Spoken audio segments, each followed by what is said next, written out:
Ok chicos, muy buenos días. Acá les voy a explicar qué es lo que tenemos que hacer para nuestra tercera guía de inglés. Entonces, aquí vemos que dice transcribir, pues tenemos que transcribir al cuaderno los cuadritos de los verbos, tanto auxiliares como modales como irregulares. En los verbos irregulares vemos que tenemos el verbo y aquí tenemos 3 cuadritos. En este tiempo nos vamos a basar solamente en el pasado. ¿Por qué en el pasado? Porque el verbo irregular, cuando vamos a hacer oraciones afirmativas, escúchenlo bien, solo afirmativas, el verbo cambia a esta forma. Esto con los verbos irregulares, pero también tenemos verbos regulares, los cuales no cambian, solo se les agrega ed. Eso está en la guía pasada. Tienen que agarrar la guía pasada y mirar cuáles son los verbos regulares. Después de esto vamos a empezar a hacer oraciones afirmativas. Las oraciones afirmativas las hacemos como con el sujeto más el verbo principal. Entonces tenemos aquí, quería bailar, yo quería bailar. Entonces el sujeto es I porque es yo, quería. El verbo querer es un verbo regular, por lo tanto solo se le agrega ed, bailar. Ellos aprendieron inglés, entonces el sujeto es ellos, porque ¿quiénes aprendieron inglés? Ellos, entonces they, recuerden que they es el sujeto ellos, aprendieron, entonces learn es un verbo regular, ¿cierto? Entonces por lo tanto solo se le va a agregar ed.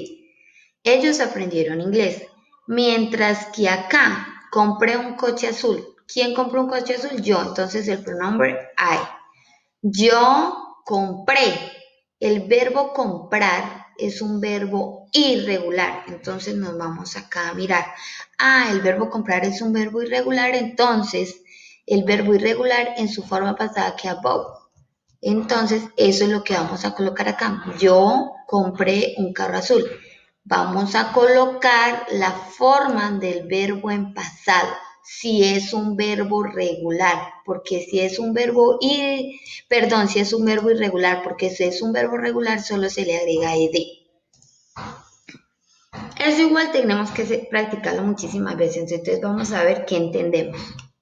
Luego, en la forma negativa, ya nos olvidamos de este cuadrito. Ya en la forma negativa ya no vamos a utilizar ese cuadrito.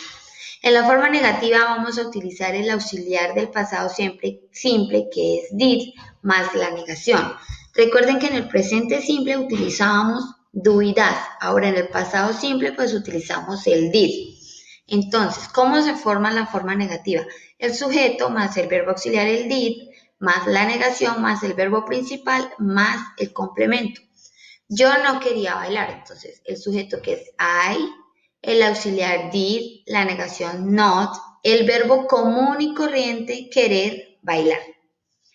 Ellos no aprendieron inglés, entonces they didn't learn English. Ellos no aprendieron inglés. Ya vemos aquí el pasado y la negación.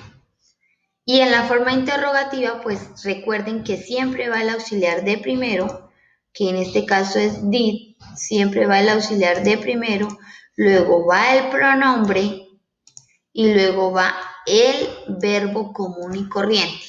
Y por último va el signo de interrogación, que no se nos puede olvidar. ¿Cierto? Entonces, por lo menos aquí tenemos 2 ejemplos en los cuales nos vamos a guiar y ustedes lo van a hacer. Tenemos aquí esta oración. Tú trabajaste la semana pasada, la vamos a hacer en forma afirmativa, negativa e interrogativa. Entonces, forma afirmativa. You, porque estamos hablando de ti. Trabajaste. El verbo trabajar es un verbo regular, por lo tanto solo queda el verbo igual y se le agrega ed. The last week. Listo, ahora acá, en forma negativa, you, el auxiliar did, más la negación, que lo podemos escribir así, resumida o de forma así larga. Como ustedes quieran lo pueden escribir. You did not work the last week. Y la forma